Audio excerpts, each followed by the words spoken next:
बिस्मिल्लाहिर्रहमानिर्रहीम। शुरू अल्लाह के पाक नाम से जो नहायत मेहरबान और रहम करने वाला है। अस्सलाम वालेकुम ख़वातीन और हज़रात, हम आपको खुश आमदीद कहते हैं। अल्हम्दुलिल्लाह वीकेंड एट होम की live programming Pakistan television network Lahore centre से आप बराह रास्त देख रहे हैं और इसी दुआ के साथ कि आप खैर खैरियत से होंगे।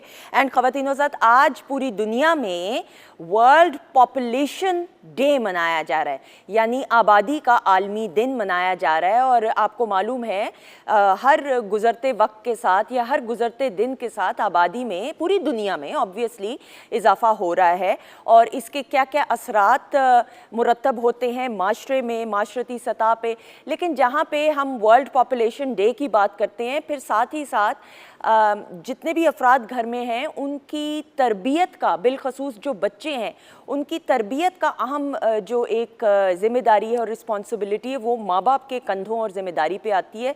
तो हमेशा याद रखिएगा ज़िंदगी में कि औलाद की जो तरबियत है वक्त के साथ साथ वो ना सिर्फ माँ बाप बल्कि पूरा माशरा और मैं और आप मिलके करते हैं।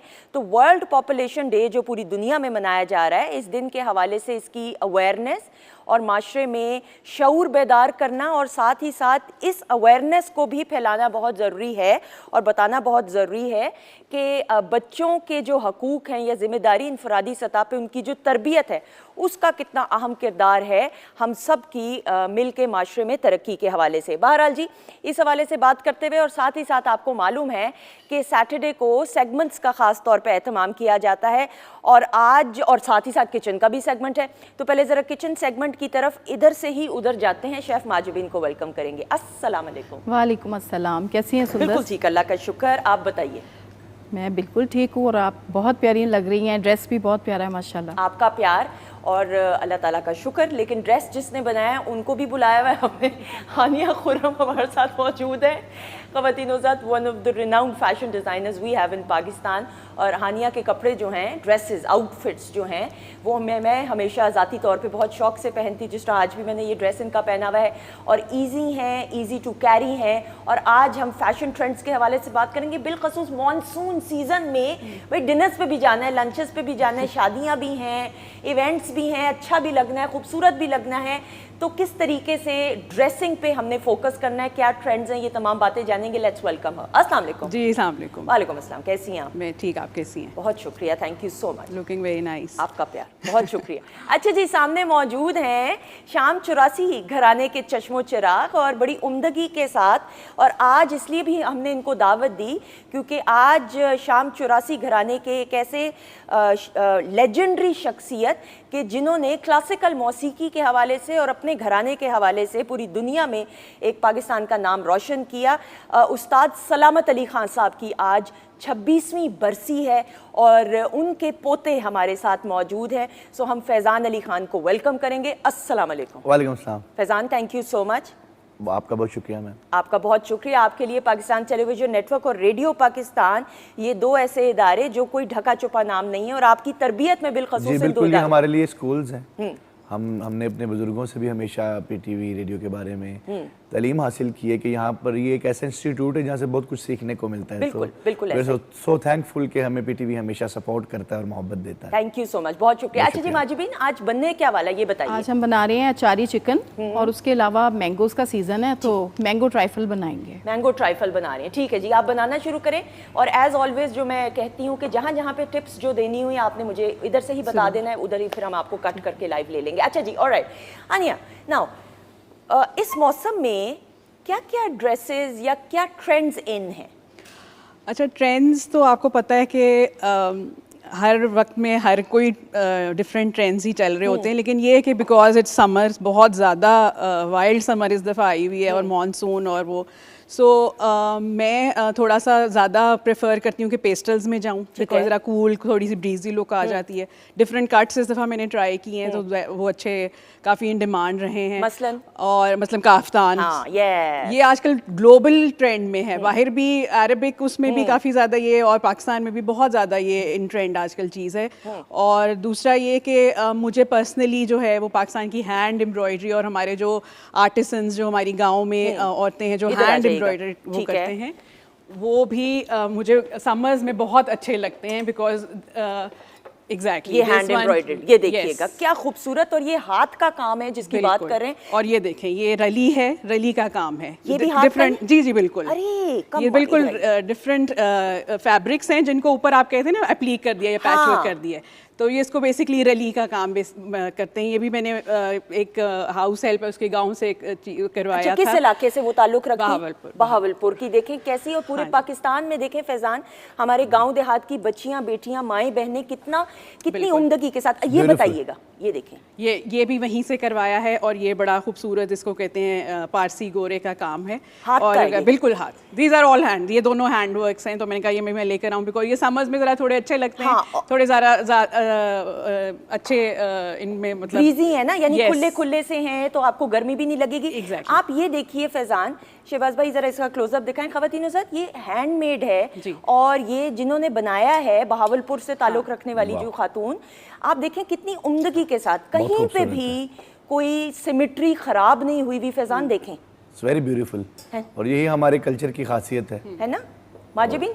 बहुत खूबसूरत और नफीस काम है, लगता ही नहीं कि हाथ से है, मशीन का लग रहा है। ये देखें हमारी बहुत नफासत। बेटियां बहनें कितनी वेरी टैलेंटेड है। प्रिसाइज्ड। नीटनेस बहुत इंपॉर्टेंट होती है। जब नीट काम होता है ना, तो वो ऑब्वियसली फिर बहुत ज़्यादा अच्छा हानिया, ये बताएं कितना टाइम लगता है ये, अगर पीस बनाना है तो कितना टाइम लगेगा इसको? मैं एक्चुअली बल्क में बनाती हूँ, ठीक है। तो ये कि मैं एक टाइम फ्रेम दे देती हूँ कि 1 महीना 1.5 महीने में मुझे ये 4-5 पीसेस जो है वो तैयार करके दें। ठीक है। तो उसके हिसाब से। अच्छा, कट वर्क्स सुंदस आजकल बहुत इन है। Yes. सिंपल कट वर्क्स, आपके सिर्फ हल्का सा कोई प्लेन सॉलिड कलर हो और उसकी एजिंग पे सारा कट वर्क हो, तो वो बहुत ज़्यादा जो है वो उठता है, आपके आउटफिट को बहुत ज़्यादा एक फॉर्मल सी लुक दे देता है, हालांकि कुछ भी नहीं है, it's just simple cut work at the edge. और ये सिंगल पीस शर्ट है। अब फॉर एग्जांपल कौन सा कैमरा मैंने करना है, इस पे क्लोजअप करना है, इसके साथ आप नीचे क्या रेकमेंड करेंगी? टाइट्स तो नहीं मेरे ख्याल नहीं, में? आजकल बस ट्राउजर्स हर तरह के चल रहे हैं, फ्लैपर्स चल रहे हैं, ट्राउजर्स चल रहे हैं, तो you can pair it with anything. बिल्कुल द थिंग इज कि ये जो बेसिकली शर्ट की जो है आउटलाइन, ये ज्यादा हमारी बिल्कुल सही। अच्छा, अगर मैं हूँ मिसाल के तौर पे माजुबीन, मुझे नहीं पता आप किसको कैसे स्टाइल करेंगी, खूबसूरत सा है, कूल सा ड्रेस है, खुला है, आजकल के वेदर के हिसाब से आपको गर्मी भी नहीं लगेगी, तो इसके साथ मुझे लगता है चूंकि ये खुली शर्ट है तो नीचे Capri style trouser would look very nice, और फ्लैट चप्पल या हील्स अगर आपने किसी लंच पे जाना है और हल्का सा इयरिंग पहन लिया, यू गुड टू गो, ऐसा ही है? बिल्कुल बिल्कुल बिल्कुल। अच्छा जी, this is just another style of cut work, simple सा, Very nice. Yet you very elegant. Very nice जी, very nice, this is beautiful. ये भी सिंपल सा एक बड़ा खूबसूरत, अगर साथ आपने इसके दुपट्टा रखना है तो वो आपकी मर्जी है। अच्छा बिल्कुल। अच्छा, काफ्तान का तो बता दें भाई पहले।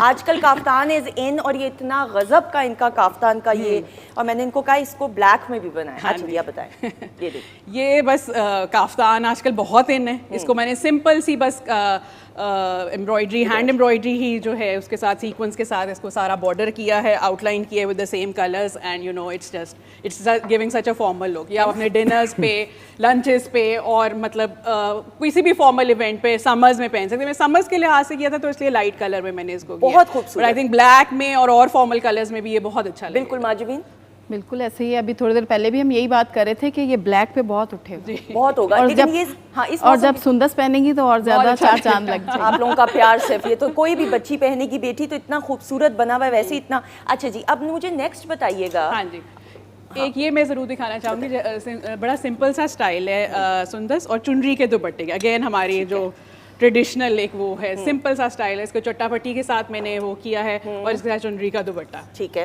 Very nicely. So just summers के लिहाज से बड़ा आइडियल एक कॉम्बिनेशन भी है, Very pretty. और मतलब कि आपकी फॉर्मल इवेंट्स पे भी आप पहन सकते हैं, वैसे भी पहन सकते हैं। So this is very. अच्छा, ये इसका बाजू दिखाएं भाई, बाजू भी हाँ। कितना खूबसूरत लग रहा है, इट्स ब्यूटीफुल।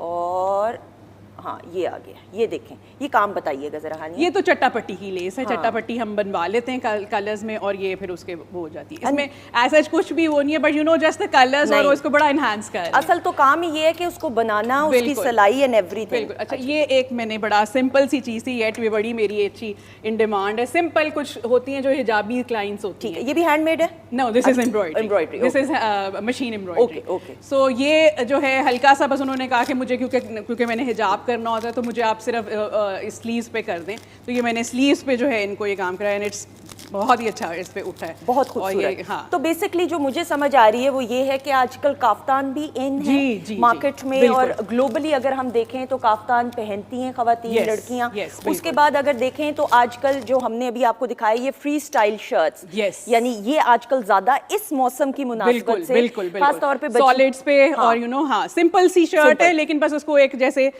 इनहांस कर दिया है हाँ, कट वर्क ने। हाँ। सो ये हमेशा से मैंने ये देखा है, एक सफेद ट्राउजर और एक ब्लैक ट्राउजर हर एक के साथ वो हर किसी ड्रेस के साथ चला जाता है। है। क्यों माजमीन, ऐसा ही है कि नहीं? ऐसा ही है। और बड़े कीमती वो ट्राउजर होते हैं। मैं तो अपनी किसी बहन को कभी देती ही नहीं थी कि खराब ना हो जाए, क्योंकि फिटिंग भी तो होती है ना ट्राउजर की, अगर खराब हो तो वो मजा नहीं आता। अच्छा जी। अच्छा सुंदर, एक ये मैं चीज़ ज़रूर कहूँगी कि this is for the budget friendly clients. अच्छा। समटाइम्स कहते हैं कि मेरा ये बजट है, आप मुझे एक सॉलिड क्योंकि लॉन से लोग तंग आ आगे जाते हैं। light। समर्स में लॉन ज़ाहिर है होती है हाँ। इजी ब्रीजी, लेकिन कभी तंग भी आ जाते हैं। तो this is just simple cotton lawn, और इसको मैंने सिंपल ब्लॉक प्रिंट के साथ एनहांस करा दिया है। सो ये आप देखें कि काम की लुक भी हैवी हो गई, and block print is quite budget friendly. So ये आपका एक अच्छा आउटफिट, फॉर्मल आउटफिट आपका जो है वो एक आपके अच्छे बजट में जो है ये तैयार हो ठीक, जाता है। लेकिन ये सिंगल पीस है इसके साथ? नहीं, नीचे? इसके साथ चादर भी थी, उस पर भी था, लेकिन शर्ट अभी और मैं इसके display साथ के लिए नीचे लेके क्या ट्राउजर होगी या क्या आई। होगा? क्लाइंट ने शलवार हाँ, मैं बनवाई वही थी, कहने तो लगी मतलब शलवार भी इन है, हाँ। और ट्राउजर्स भी, एनीथिंग वो जो क्लाइंट की डिमांड होती है उस ठीक। पर ये अच्छा हनी, आज एक वक्त ऐसा था when we were growing up, तो एक टिपिकल शलवार होती थी जी। जो, लेकिन फिर वक्त के साथ साथ शलवारों में भी। शलवारों की भी इकसाम आई Exactly, कि exactly. वो धोती शलवार फला फला। अब कौन सी शलवार? आजकल तो वैसे बैलून पैंट्स भी कहते हैं उनको, शलवारें भी कहते हैं, जैसे बैलून की तरह ठीक होती है। है, वो आजकल काफी इन है। वैसे ट्यूलिप शलवार, फर्शी शलवार, हाँ। हर तरह की शलवारें जो है वो आजकल बहुत इन है। जो फर्शी शलवार है उसका तो जो नीचे से पॉइंचा होता है वो तो चौड़ा चौड़ा होता है, ना? और जैसे 70s 60s में जो हाँ। हमारे वो पहनती थी, वो दोबारा से फैशन आजी, आया है। हाँ। सो बिल्कुल सही। सो ये और कलर्स कौन कौन से, अगर बच्चियां जिनकी अब शादी हो रही है और शादी के बाद फिर डिनर भी होते हैं, जी, लंचेस जी, भी जी, होते हैं, तो उनके बताइएगा। बस समर्स में सुंदर ज़्यादा मैंने देखा है कि क्लाइंट्स भी मेरे जो है ना, दे प्रेफर पेस्टल्स और ब्राइट, थोड़े से थोड़े से फ्रेश ब्राइट कलर्स उनको पसंद होते हैं। और ऑब्वियसली डिनर्स के लिए ब्लैक तो हमेशा ही इन रहता है, so that is also an option. लेकिन ये कि हल्की पर्सनली जो मेरा अपना स्टाइल स्टेटमेंट है, मैं समर्स में बहुत ज़्यादा गॉडी चीज़ें या बहुत ज़्यादा काम ओवरवर्क चीज़ों पे नहीं कोई जाती। भी नहीं पसंद करता। हल्का सा बस आप उसको वो कराएं, और थोड़ी सी अगर आपने कहीं फॉर्मली जाना, उसको हेवी ज्वेलरी के साथ आप पेयर अप कर लें, सो वो that is good to go. बिल्कुल ऐसे फैजान, इवन हम लड़कों को भी देखते हैं। अब एक वक्त ऐसा था कि जब लड़कों की आदमियों की शादियां होती थी तो बस वो मुंह धो लिया एंड एवरीथिंग। अब तो प्रॉपर एक तैयारी होती है, that is a good thing कि फोटो शूट्स के लिए भी, और ये अवेयरनेस आदमियों में भी आई है इट्स लड़कों वेरी में। इंपॉर्टेंट आजकल के दौर में, मेरे ख्याल में खास तौर पे जब आप किसी शोबिज़ इंडस्ट्री में हो, हाँ। Grooming and hygiene is very important. तो जो आजकल का ट्रेंड है, अभी जैसे आप बता रही थी अपने के डिफरेंट कट्स आ गए शलवार के, आजकल एक बैगी ट्रेंड चल रहा है हमारे पंजाब के अर्बन कल्चर में भी, बल्कि और भी जहाँ पर भी दूसरे मुल्क हैं, तो उसको बहुत अच्छे तरीके से कैरी किया जा रहा है। खुली खुली जो ट्राउजर्स हैं, शर्ट्स वगैरह हैं, तो आई थिंक कि दोनों तरफ ही आजकल जो है ना fashion it's a good thing, अच्छा चल रहा है, और ये अच्छी बात है। और अपना ख्याल रखना चाहिए। वेरी even इंपॉर्टेंट, बिल्कुल बिल्कुल ऐसा ही, इट इज़ वेरी इंपॉर्टेंट। और मुझे बड़ा अच्छा लगता है कि इवन अब शादियों में भी दुल्हा भी जो है उसकी ड्रेसिंग के ऊपर भी बड़ा एक फोकस होता है, लेकिन ओवरडू मत दुल्हा करें प्लीज, क्योंकि फिर वो सही नहीं लगता। ये ओवरडू करना है, वो मेरे ख्याल में वो ज्यादती करना तो गलत बात है। हर चीज वो एक मयान में होनी चाहिए। हाँ, म्याना रवि के साथ होनी चाहिए। हानिया, टिप्स क्या बच्चियों को देना चाहेंगी फॉर स्टाइलिंग, और कपड़ों को किस तरीके से कैरी? अच्छा, एक मैंने चीज़ बहुत नोट की है, और ये मैं ऑन एयर भी बोलती हूँ, ऑफ एयर भी, जितनी बच्चियाँ अगर मुझसे बात करें इस हवाले से, कि आपको कैरी करने का स्टाइल आना चाहिए। आम चीज़ भी दुनिया की जो नज़र में आम है वो भी ख़ास बन जाती है अगर आप उसको अच्छे तरीके से कैरी करें। बिल्कुल बिल्कुल।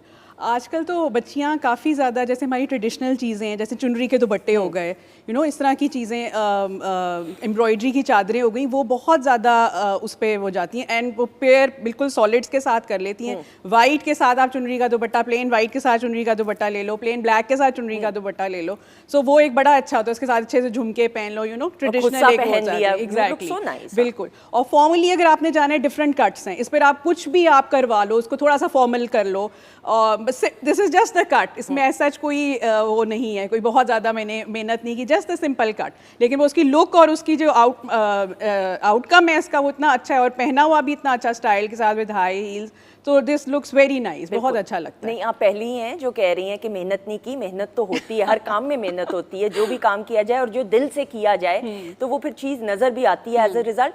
अच्छा, एक बात ज़रूर करते हुए कि आपने, और जो बड़ी खुशाइन बात है कि you are one of those entrepreneurs जिन्होंने हैंडमेड एम्ब्रॉयडरी, यानी घरों में जो बच्चियां बेटियां हैं जो जिनको इतना एक्सपोजर नहीं है या जिनको वो प्लेटफॉर्म नहीं मिलता, आपने वो रिसोर्सेज और वो प्लेटफॉर्म प्रोवाइड किया। ये बताते हुए कि पाकिस्तान के कौन कौन से शहरों से बच्चियां अपना काम भेजती हैं? अच्छा, मुझे ज़्यादातर जो मेरे जो वेंडर्स हैं, आर्टिसंस हैं, वो बेसिकली बहावरपुर और मुल्तान साइड में, क्योंकि वहाँ पे बहुत ज़्यादा इसका ट्रेंड है। ठीक है। आप वहाँ बाज़ारों में भी चले जाओ, आपको हैंड एम्ब्रॉयडरी की बहुत ज़्यादा चीज़ें मिलती हैं। हालांकि अब लाहौर जैसे शहर में आप कहीं जा रहे हो तो हैंड एम्ब्रॉयडरी जो है वो बिल्कुल ही बहुत ही कम आपको नज़र आती है। तो ये एक बड़ी यूनिक सी और बड़ी मतलब कि हमारे लिए एक बहुत इम्पॉर्टेंट चीज़ है कि हमारी जो गांव में ऐसे औरतें हैं वो अभी भी जो है वो कढ़ाई, हाथ से रली का काम, गोटे का काम आप देख लें, और इस तरह की और इतनी चीज़ें जो कि मुझे बहुत ज़्यादा फैसिनेट करती हैं। मैं अपनी कपड़ों में ज़रूर कोशिश करती हूँ ट्रेडिशनल टच लाऊं, बिकॉज मुझे खुद बहुत पसंद है। और लोग पसंद पूरी दुनिया में करते हैं, पूरी ग्लोबली हैंड एम्ब्रॉयडरी को बड़ा पसंद किया जाता है, बहुत ज़्यादा पसंद किया जाता है, और खासतौर पे सदर्न पंजाब तो एग्जैक्टली अपने आई थिंक उन्होंने सीखा होता है। हाँ जी, बिल्कुल सीखा होता है, तो इतना नीट काम करती है कि आप देख लें कि हैंड एम्ब्रॉयडरी और मशीन एम्ब्रॉयडरी में आपको कोई फर्क नहीं लगा। वो लगा कि ऐसा कि मशीन से ही बना हुआ है। बिल्कुल ऐसा ही है, सिमेट्री इतनी खूबसूरत है और डेडिकेशन। कोई ऐसी इंस्पिरेशनल स्टोरी आप हमारे साथ शेयर करना चाहें, किसी ऐसी बच्ची को, बेटी को आपने ये प्लेटफॉर्म प्रोवाइड अपना किया हो और वो बहुत खुश हुई हो, पहली जो उनको वो रकम मिली हो आपकी तरफ से? एक्चुअली मेरी एक हाउस हेल्प थी, वो पीछे से, she is from southern Punjab, तो उसको मैंने वैसे ही, उसने एक दफ़ा ये तो बड़ा ये पहना हुआ था, तो मैंने कहा कि ये दिस इज़ वेरी, मुझे ये मोटिव कॉपी करा के दो या मुझे ये इसको करा के दो। सो वो उसने फिर उसमें कराया और उसने मुझसे जब कैसे मांगे तो मैं इतनी हैरान हुई कि बिकॉज उनको नहीं पता कि इसकी कितनी डिमांड है। बिल्कुल। सो मैंने उसको ऑब्वियसली पैसे ज़्यादा दिए, तो वो कहती कितनी वो खुश हुई, तो मैंने कहा कि उसको पता ही नहीं है, मतलब उनको पता ही नहीं है कि ये कितना, और बाहर तो आप समझें कि हैंड एम्ब्रॉयडरी तो इतनी इसको मतलब वो किया जाता है और वो अच्छी खासी एक्सपेंसिव बिकती है। अगर आप सिर्फ ये कह दो कि दिस इज़ हैंडमेड, सो ये एक बहुत ज़्यादा कि वो उनको पता ही नहीं है कि कि कितना उनका जो काम है कि वो मतलब कितनी इसकी डिमांड है। डिमांड भी है और एक्सक्लूसिव भी है, और इसी वजह से एक दौर ऐसा था कि यही बच्चियां, बेटियां जो हैं, इनको कम पैसे दिया करते थे लोग, क्योंकि उनको वो शऊर ही नहीं था पैदा। लेकिन वक्त के साथ साथ बिलखसूस और सोशल मीडिया और इलेक्ट्रॉनिक मीडिया से भी ये अवेयरनेस इन बच्चियों बेटियों को मिली है कि ये काम कितना एक्सक्विजिट है, एक्सक्लूसिव और इन डिमांड है, ना सिर्फ पाकिस्तान में भी बल्कि ग्लोबली भी। बिल्कुल। और सिर्फ यही नहीं, देखिए एक चेन बन जाती है,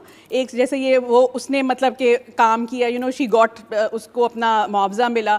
हम जैसे डिज़ाइनर्स हैं उसको ज़्यादा मार्केट करते हैं और हम कहते हैं कि ये हमने कहा, हालांकि इसमें उन्हीं की सारी मेहनत है, लेकिन ये एक चेन है और इसको मतलब कि आई थिंक बहुत ज़्यादा प्रमोट करना चाहिए हमें, ताकि हमारे जो वहाँ सदर्न पंजाब के रूरल एरियाज़ के जो बच्चियाँ हैं जिनको नहीं इतना आइडिया, उनको भी पता लगे कि ये उनका काम काफ़ी मेहनत वाला काम है, एंड इट्स इन डिमांड। और ये बड़ी अच्छी बात है, देखें कि आपको अल्लाह ताला ने ये जिम्मेदारी दी है कि इस प्लेटफॉर्म के जरिए अपने जो हैं, आप कितनी बच्चियों का रोजगार और उनका जो हुनर है उनको दिखाने का मौका मिल रहा है। एंड जो सबसे बड़ी बात होती है, फैजान आप भी अग्री करेंगे, किसी भी शख्स के लिए कि जो स्किल और हुनर अल्लाह ताला ने उस शख्स को इनफरादी सतह पे दिया होता है, उसको अगले लोग जो हैं उसको वो पजीराई दें। तो आप उसको सराह रही हैं उनके हुनर को, आई थिंक इससे बड़ी। और फैजान इवन हम आपको भी देखते हैं, आपके आज दादाजी की, उस्ताद सलामत अली खान साहब की 26वीं बरसी है, और खान साहब का एक बहुत बड़ा नाम और बड़ी उम्दगी और डेकोरम के साथ अपने पूरे टेन्योर को उन्होंने बड़ी जिम्मेदारी के साथ निभाया। जी बिल्कुल, पाकिस्तान का नाम पूरी दुनिया में उन्होंने लेकर घूमा है, क्योंकि आर्टिस्ट जो होता है मैम, आप हमारे मुल्क के सफ़ीर होते हैं, तो उन लोगों ने पाकिस्तान का नाम पूरी दुनिया में जाके बढ़ाया है। और उस्ताद सलामत अली खान साहब की जो क्लासिकल म्यूज़िक को लेके कंट्रीब्यूशन है, मेरे ख्याल में बहुत कम ऐसे लोग हैं पाकिस्तान में जिन्होंने क्लासिकल म्यूज़िक को ना सिर्फ as an performing art utilise किया, बल्कि as a tool of promotion of peace and हमारे कल्चरल हार्मनी को भी लेकर पूरी दुनिया में घूमे हैं। बिल्कुल बिल्कुल। और मैंने फैजान ये भी चीज़ देखी है, सॉरी कथा कलामी की माफ़ी, कि क्लासिकल मौसीकी को गाने का तो है ही, लेकिन सुनने का भी हुनर और एक तरीका होता है। जी बेसिकली क्लासिकी मौसीकी जो ये एजुकेशनल म्यूज़िक भी है मैम, लोग इसको समझते हैं कि सिर्फ एक ज़रिया एंटरटेनमेंट है, लेकिन ऐसा नहीं है। अगर हम वेस्टर्न कल्चर्स की बात करें तो वहाँ पर तो ये म्यूज़िकोलॉजी की जो डिग्री है वो पूरी दुनिया में बहाल होगी। और एक बड़ी खुशाइंद बात ये भी है कि पिछले कई सालों से हमारे पंजाब यूनिवर्सिटी और जीसी यूनिवर्सिटी में भी म्यूज़िकोलॉजी की डिग्री को बाकायदा बहाल कर दिया गया है और यहाँ पर पीएचडी हो रही है म्यूज़िकोलॉजी पर। तो music it's not only a part of entertainment but it's a part of our vibrant culture as well। बिल्कुल। लोगों को लगता है कि हमारा कल्चर सिर्फ हॉर्स एंड कैटल ही है, जो कि है। लेकिन हमारा एक बड़ा मिट्टी से जुड़ा हुआ कल्चर है, जैसे पहलवानी है वैसे क्लासिकल म्यूजिक भी मिट्टी से जुड़ा हुआ म्यूजिक बिल्कुल है। और अगर हम यहाँ पे मुझे ये भी कह लेने दीजिए कि कल्चर में फिर खाना भी आ जाता है, हमारे पकवान भी हैं, हमारी मेहमान नवाजी भी है। तो आप किसी एक चीज को स्पेसिफिकली नहीं कह सकते कि कल्चर की आकाश है। बहुत सारी ऐसी चीजें जो कल्चर को मिल के बनाती और एलिवेट करती है, एलिवेट करती है। बिल्कुल सही। आनिया, thank you so much.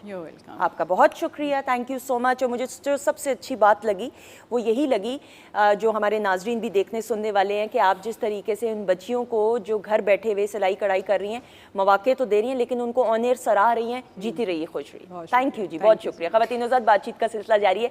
Faizan, अब मुस्कुराएं ज़रूर लेकिन इधर खड़े होकर परफॉर्मेंस के साथ। बहुत सारी क्लैप में ख़वातीन ज़ात।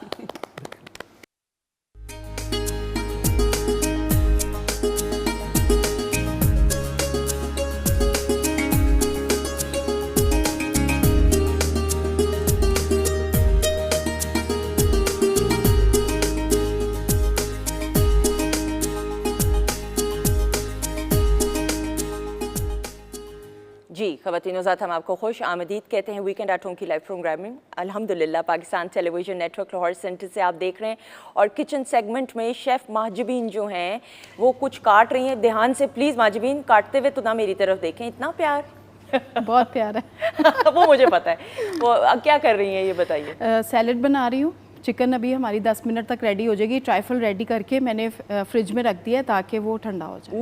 कितनी देर फ्रिज में रखना चाहिए ट्राइफल को इस सीजन में? बिल्कुल 2 घंटे 3 घंटे कम से कम। फ्रीजर में नहीं, फ्रीजर में नहीं, फ्रिज में। फ्रिज में ये बड़ा जरूरी है। अच्छा, हमारे यहाँ ये भी एक होता है कि थोड़ी देर के लिए फ्रीजर में रख दिया कि वो वाला जल्दी जरा ठंडा हो जाए। बट आई पर्सनली फील कि उसमें से जो फल हैं और वो अगर आप उसमें वो ब्रेड डाल रही हैं जी तो वो खराब हो जाएगी, है ना? ऐसे ही है बिल्कुल। अगर वो फ्रीजिंग पॉइंट पे आ गया तो वो फिर उसका वो टेक्सचर भी नहीं रहेगा और वो जायका भी नहीं रहेगा। बिल्कुल, वो जो फ्रूट ब्रेड होती है अगर आप डालें तो वो सौगी सौगी हो जाती है। ये तमाम बातें डॉक्टर फरजीन मलिक साहिबा के ही हम सेगमेंट में कर सकते हैं खाने पीने की। अस्सलाम वालेकुम। वालेकुम अस्सलाम। इस बात का की मतलब है ये ट्राइफल की बातें हो रही हैं। हम उसमें चीनी नहीं डाल रहे हैं, मेरे और आपके लिए और हम सब के लिए। बल्कि डॉक्टर साहब, what can be done in, अगर दावत नहीं है मिसाल के तौर पे और घर में। और ख़वातीन साहब, प्रोग्राम के आगाज़ से फैज़ान भी हमारे साथ मौजूद है, शाम 84 की लेगेसी को अपने अंदाज से लेकर बढ़ते। डॉक्टर साहब, जैसे आम जिंदगी में अगर हम नहीं दावत नहीं है और आप घर वालों के लिए फ्रूट ट्राइफल बना रहे हैं, हेल्दी वे में कैसे इसको बनाया जा सकता है? यार कई दफ़ा ये होता है कि लोग ना रस डाल रहते हैं नीचे। हाँ। ठीक है, लेकिन जैसे कि शेफ़ माजबीन अभी बताएंगी, उस ब्राउन रस के ऊपर आप फिर दूध ना डालें क्योंकि वो ऑलरेडी ही नरम होगी जब आप उसके ऊपर डालोगे। कस्टर्ड में स्टीविया डालो अगर कस्टर्ड है तो। फ्रूट्स ऑब्वियसली आप फ्रेश फ्रूट्स लोगे। टिन फ्रूट्स के अंदर शुगर है, फिर उसके बाद कस्टर्ड के अंदर अगर आप चीनी डालोगे तो शुगर आ जाएगी। अगर आप बिस्किट्स वगैरह ले रहे हो जो कि डाइट बिस्किट्स नहीं है, उनकी लेयर लगा रहे हो तो उससे शुगर आ जाएगी। सो इस तरह से आप शुगर को कट कर सकते हैं। बिल्कुल सही। मैं वो रस के नाम से मैं परसों जो है मैं यूजुअली ब्रेड लेती हूँ तो वो ख़त्म हो गई। तो मेरे वालिद साहब रस खाते हैं शुगर फ्री, उनका मैंने कमरे से एक शुगर फ्री रस मंगवाया। मुझे यकीन नहीं आया कि ये वो रस है जो हम अदरवाइज शुगर वाला खाते। ख़वातीनो ज़ात, उसमें कोई जायका ही नहीं था और मैं बैठ के सोच रही कि ये क्या हो रहा है। यानी मैं कभी कभार अंदाज़ा करती हूँ कि आप ये देखें ख़वातीनो ज़ात, आम जिंदगी में आप ब्रेड की सूरत में, समोसे की सूरत में और न जाने किन किन खानों की सूरत में कितनी शुगर इंटेक कर रहे होते हैं। लेकिन once you don't eat it तो आपको अंदाज़ा होता है कि देखो आप कितना आप जिंदगी से दूर जाते जा रहे हो। हेल्दी लाइफस्टाइल की जब बात हो तो बिल्कुल जिंदगी से दूर नहीं, बीमारी से दूर जाते जा रहे हो और जिंदगी की तरफ आते जा रहे हो। Is more like it. जैसे अभी आप ये कह रहे हो, उसमें ना हर चीज में डाइट का मतलब पहले होता था मुंह बंद कर लो जी फाके करो। डाइट का मतलब है ईट स्मार्ट एंड कुक स्मार्ट। अब देखो आपके हमारे पीटीवी के जितनी भी ये ट्रांसमिशन हमारी जो प्रोग्राम्स की होती है उसमें the chef is always making salad with everything, Agreed. Which is a very bold message कि फाइबर से शुरू करें। आजकल का जो है वो है FPC, we follow the FPC. What is the FPC? ये डाइट रेजिमेन है, पहले फाइबर, फिर प्रोटीन और फिर कार्बोहाइड्रेट। एक्सीलेंट। जब आप इस तरीके से इस चीज को फॉलो करोगे तो आपका जो है वो इंसुलिन, वो ग्लूकोज जल्दी नहीं बढ़ेगी। अग्रीड, बिल्कुल सही। इट इज़ वेरी इंपॉर्टेंट क्योंकि ये तमाम चीज़ें वेरी वेल सेड कि आप सेहत, अच्छी सेहत होगी ज़िंदगी में तो आप ज़िंदगी की आसाइशों को एंजॉय कर सकें। कि डॉक्टर साहब आज पूरी दुनिया में वर्ल्ड पॉपुलेशन डे भी मनाया जा रहा है और जहाँ पे सेहत की बात आती है, तरबियत की बात आती है, तो घर में जो बच्चे हैं बिलखसूस उनकी सेहत पे भी बात करते हुए। अच्छा, ये world population day is very important because Pakistan ज़्यादा डेवलप्ड कंट्रीज़ में ना जो 80% एक्सप्लोजन हुआ है जो पॉपुलेशन का, वो डेवलपिंग कंट्रीज़ में हो रहा है। ठीक है, ठीक है, पहली बात। यानी कि 20% डेवलप्ड कंट्रीज़, 80% का वो उसमें आया। मैं आपको इस तरह बताना चाहूँगी कि 1947 में पाकिस्तान की जो पॉपुलेशन थी तकरीबन 32 से 34 मिलियन थी, ठीक है, और आज 2026 में ये 259 मिलियन तक पहुंच चुकी है। यानी पाकिस्तान की आबादी में 7.5 गुना इजाफा हुआ है। अब this is a big explosion और इसमें आपके वसाइल क्या है, आपका इंफ्रास्ट्रक्चर क्या है, इसलिए तमाम डेवलपिंग कंट्रीज को और हम लोगों को हर घर में और हर जगह पे लोगों को एजुकेट करना है कि अच्छी तालीम हासिल करने के लिए और मटर्नल हेल्थ के लिए ये तमाम चीज़ें बहुत ज़रूरी हैं। As a doctor I am saying that and also as a citizen I am saying that कि आप इस चीज़ को ज़रूर देखें कि पॉपुलेशन एक्सप्लोजन में आप लोग किस तरह से लोगों को आगाही दे सकते हैं। That is a very well structured sentence के शऊर बेदार अवेयरनेस माशरे में करना बहुत ज़रूरी है। और फैज़ान, मैं ज़रूर आपसे भी ये बात करते हुए, जैसे हम हेल्दी लाइफस्टाइल की डॉक्टर साहिबा से भी बात करते हैं, आप किस तरीके से, क्योंकि आपने कॉन्सर्ट्स पे भी जाना होता है, कोई स्लीपिंग साइकिल भी नहीं होता, रात को बैठ के कभी स्टूडियो में आपने गाना रिकॉर्ड कर लिया, तो बताइए। आप देखिए कि एक आर्टिस्ट की जो लाइफ है ना वो बड़ी अनप्रेडिक्टेबल सी लाइफ होती है और ये बात सच है बिकॉज मोस्टली हम रात को ही, हमारा जो प्रोफेशन है, काम वगैरह, मौसीकी के जितने इवेंट हैं या स्टूडियो में भी काम हो रहा होता है, लेकिन बीइंग एन ट्रैवलिंग आर्टिस्ट हम अपने आप को, खास तो मैं अपनी बात करूंगा, मैं किसी की तो बात नहीं करूंगा, जो 95% हमारे आर्टिस्ट हैं उनको अपनी हेल्थ के बारे में पता ही नहीं होता। या तो वो डर जाते हैं, घबरा जाते हैं, जैसे कि अभी रिसेंटली हमारे मुल्क के बहुत बड़े फनकार तारिक ताफो साहब इंतकाल कर गए। ऐसा ही तो he was a very young person. तो अब वो जब बात हुई उनकी फैमिली मेम्बर से तो पता ये लगा कि वो घबराते रहे, अपने आप को चेक नहीं कराया। ही वाज एक्चुअली फीलिंग कि ही वाज इल, लेकिन वो डॉक्टर पर नहीं गए डर से कि शायद मुझे कोई मेडिसिन ना लिख के दे दे। तो आर्टिस्टों के लिए ये अवेयरनेस बहुत ज़रूरी है।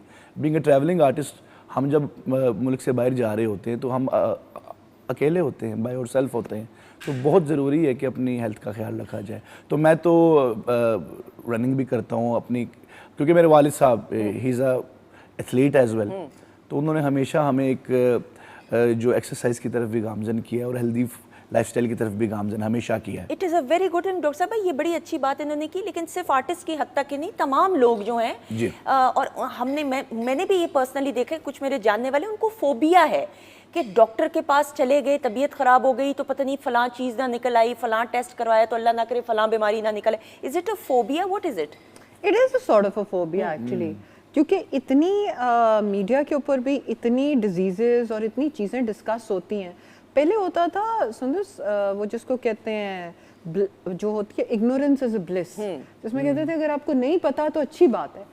अब ये है कि आप लोगों को बहुत पता है और कुछ सही है और कुछ गलत है, और इतना पता है कि आप लोग घबराते हैं कि वहाँ जाएंगे, कोई एक टेस्ट करा लिया, उसमें कोई गड़बड़ आ गई। और दूसरा ये कि एक मेरी थोड़ी सी ऑब्जर्वेशन भी होती जा रही है, आपके तो सारी फैमिली डॉक्टर है, कि वैल्यूज़ भी रिड्यूस होती जा रही हैं। मसलन जैसे लिपिड प्रोफाइल, हमने जब मेडिसिन की थी उस वक्त उसकी वैल्यूज़ डिफरेंट थी, अब थोड़ा नीचे करते जा रहे हैं। इसी तरह ब्लड प्रेशर वगैरह की भी, तो हर किसी को कुछ ना कुछ तो होता ही है, ठीक है, तो वो फिर उसी डर में आ जाते हैं कि अब पता नहीं क्या। So it is a phobia. लेकिन इन अ बिगर पिक्चर अब हम इसको देखें, जैसे अभी ये कह रहे हैं कि उन्होंने इस चीज़ को इग्नोर किया, इग्नोर नहीं करना हाँ, चाहिए यही, हेल्थ हाँ, के यही, मैटर को, यही। क्योंकि हेल्थ इज वेल्थ। Agreed. सबसे बड़ी जो रिस्क है, आई थिंक अल्लाह की बेशुमार जो रिस्क हैं उसमें सबसे एक one of the major things is health. बिल्कुल ऐसा ही तो है। उसकी तरफ से एक ये डेफ एयर के जी वो क्या कहते हैं कबूतर वाला एक नहीं है हाँ, कि मुहावरा बिल्ली के- सामने आती है तो कबूतर आंखें बंद कर लेके शायद बिल्ली ये नहीं कर सकते आप। नहीं, सेहत के मामले में किसी भी मामले में सवाल ही नहीं पैदा होता कि इग्नोरेंस होनी चाहिए, लेकिन बिलखसूस जब सेहत की बात की जाए तो जान है तो जहाँ है, हेल्थ इज वेल्थ, इसमें कोई दूसरी राय नहीं डॉक्टर साहिबा।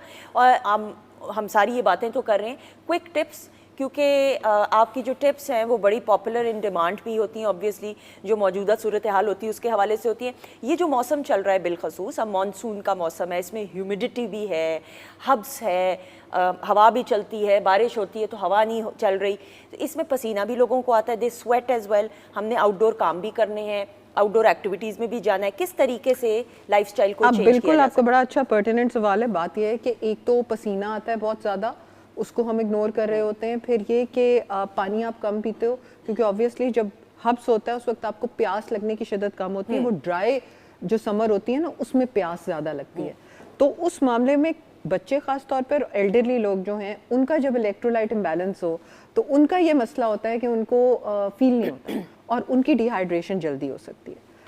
एनीवे, आप अपनी वाटर ऐप डाउनलोड कर लें। वाटर ऐप क्या होती है, आपके फ़ोन के अंदर 3000 ऐप्स हैं, एक 3001वीं जो है वाटर ऐप डाल लें और उसमें आपकी स्प्लैश आ जाती है, जिसका मतलब है आपने पानी का एक गिलास पीना। जो ओरल रिहाइड्रेटिंग सॉल्यूशंस होते हैं जो डायरिया में अमूमन लोगों को दिए जाते हैं, वो साशे में मिलता है, उसको आप कभी कभी इस्तेमाल कर सकते हैं जब आप ज़्यादा स्वेट कर जाएं, ताकि आपकी निमकियात की कमी को पूरा किया जा सके। स्कंजबीन का नाम आता है, सत्तू का नाम आता है इसमें, sattu as a drink is very good, लेकिन लोग गुड़ और मीठे से सत्तू को मीठा करते हैं। अगर आप उसके अंदर स्टीविया डाल लें और या थोड़ी सी शक्कर डाल लें, अगर आपको डायबिटीज़ नहीं है और वेट प्रॉब्लम्स नहीं है, तो दिन के वक्त आप उसके अंदर शक्कर डाल सकते हैं।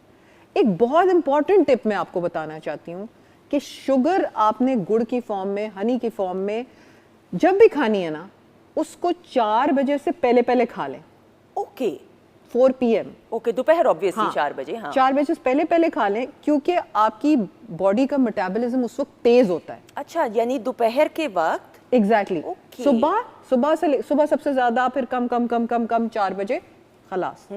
उसके बाद जो आप स्टीविया के अलावा मीठे खाएंगे, वो आप फिर उसको जान लें कि आपकी बॉडी उसको शुगर रिकग्नाइज करेगा, चाहे आप हनी खा रहे हैं, चाहे आप अगावे शुगर खा रहे हैं, चाहे आप मंक फ्रूट खा रहे हैं, क्योंकि उस टाइम पे मेटाबॉलिज्म जैसे ही मगरिब होती है ना, तो सूरज गरूब होता है तो मेलाटोनिन निकलना शुरू हो जाता है और आपकी बॉडी आराम के फेज में जाना शुरू हो जाती है। इसका मतलब है वो स्लो हो गई, इसका मेटाबॉलिज्म स्लो हो रहा है।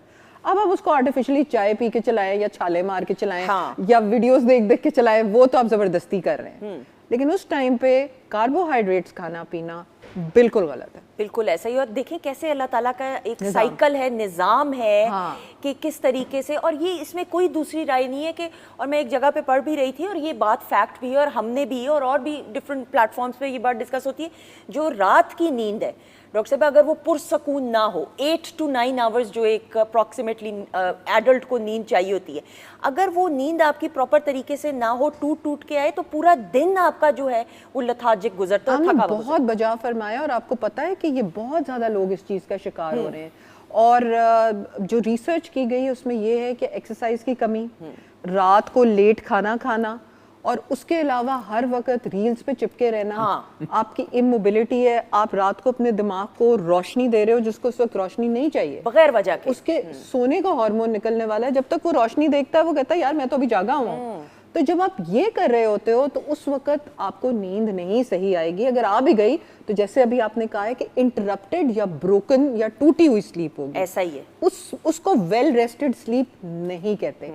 आप सुंदर 5 घंटे भी वेल रेस्टेड स्लीप ले लो तो आप काफी हद तक फंक्शनल हो जाते हो, लेकिन आप 10 घंटे की भी इंटरप्टेड स्लीप लोगे ना, आपका काम नहीं बनेगा। ऐसा ही है। क्योंकि उस टाइम पे आपकी बॉडी की डेंटिंग पेंटिंग हो रही होती है, आपकी जिसको कहते हैं ना, आप अपने रीजूव कर रहे होते हो, your cells are renewing themselves. लेकिन अगर उसमें इंटरप्शन आ जाए, उसमें आप खाने का बोझ डाल दें, उसमें आप जागने का बोझ डाल दें, तो कहाँ होएगी रेपरेटिव प्रोसेस में। ये वजह है कि रात की स्लीप का, अभी आप जैसे कह रही हो, एट द राइट टाइम, हाँ एग्जैक्टली, वो बहुत नेसेसरी है, नॉट 4 बजे सुबह उठ के 9 बजे सोना। ऐसा ही है। मैं वो किसी को बिल्कुल प्रोग्राम वाइंड अप का भी मुझे कहा जा रहा है, प्रोग्राम स्टार्ट होने से पहले ये बात करी थी कि अब हम उस फेज में जिंदगी के आ गए हैं कि रात 10 बजे लगता है कि रात का 1 बज रहा है। That you know we enjoyed that time as well. Student life भी आपने एंजॉय कर लिया, स्टूडेंट लाइफ के बाद भी टाइम एंजॉय कर लिया, लेकिन थोड़ा सा जो है ना आपको अपनी ज़िंदगी को उस तरीके से ढालना है और मोल्ड करना है कि आपने अपनी बॉडी को अंडरस्टैंड इस तरह करना है कि सेहत जो है आपकी किस तरीके से और किन चीज़ों की वजह से, किन हैबिट्स की वजह से मनफी असरात के ऊपर जा रही है। आपने अपनी सेहत के हवाले से इसका बहुत ख्याल रखना है। डॉक्टर साहब thank you so much. Thank you so much. And you look lovely. मुझे पैनल से पहले ही कहा गया था, लेकिन अब मैंने इस वाइंड अप का वेट कर रही थी कि आज मैंने आपकी तारीफ नहीं की, पैनल से आपको सारे तारीफ कर रहे हैं। और आप भी बहुत अच्छी लग रही है। हो गया बस अब तो। इस लड़की को देख लें, हैं जी, छोटी बहनें जो होती है ना क्यूट होती है। Thank you so much. जीती रही, खुश रही। Thank you so much. ख़वातीन नौज़ाद बातचीत का सिलसिला जारी है। फैजान हमारे साथ मौजूद है, उनकी एक ग्रैंड परफॉर्मेंस आ जाएगा।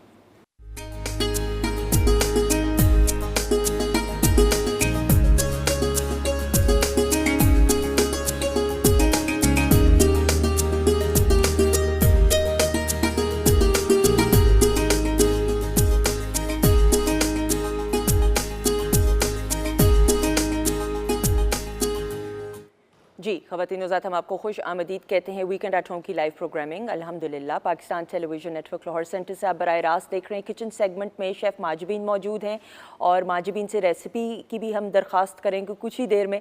प्रेजेंटेशन जब होने वाली हुई तब आप मुझे बताइएगा, फिर आपकी तरफ बढ़ूँगी। और ख़वातीन नौज़ाद प्रोग्राम के आगाज़ से फैज़ान अली खान साहब भी मौजूद हैं। खान साहब इसलिए कहा कि जब ये उस्ताद सलामत अली खान साहब के पोते हैं तो फिर जो रुतबा है और स्टैचर है और फिर शाम 84 घराने से जब इनका ताल्लुक़ है तो ज़िम्मेदारी भी बहुत है, रिस्पॉन्सिबिलिटी भी है और इनफरादी सतह पे ये तमाम जिम्मेदारियों को बहुत उम्दगी के साथ निभा रहे हैं। जीते रहे, खुश रही। और इस सेगमेंट में हम लाइव कुछ गज़ल की भी फरमाइश आपसे ज़रूर इंशाल्लाह करेंगे।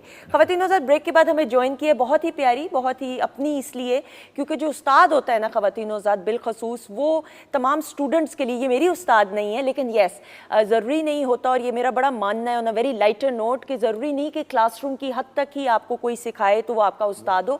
ज़िंदगी में आप एक छोटे से बच्चे से भी कुछ ना कुछ इंस्पायर होकर सीखते हैं तो वो भी आपका उस्ताद बन सकता है। ये जो मेरी मेहमान शख्सियत हैं, अल्लाह ताला ने इनको बहुत सारे ओहदों से नवाजा है और सबसे बढ़कर ये कि जो यंगस्टर्स हैं उनके साथ इनका एक बड़ा राब्ता है और कम्युनिकेशन है। यंगस्टर्स के मसाइल को समझती भी हैं और हल करने की कोशिश, ना सिर्फ कोशिश करती हैं बल्कि हल भी करती हैं।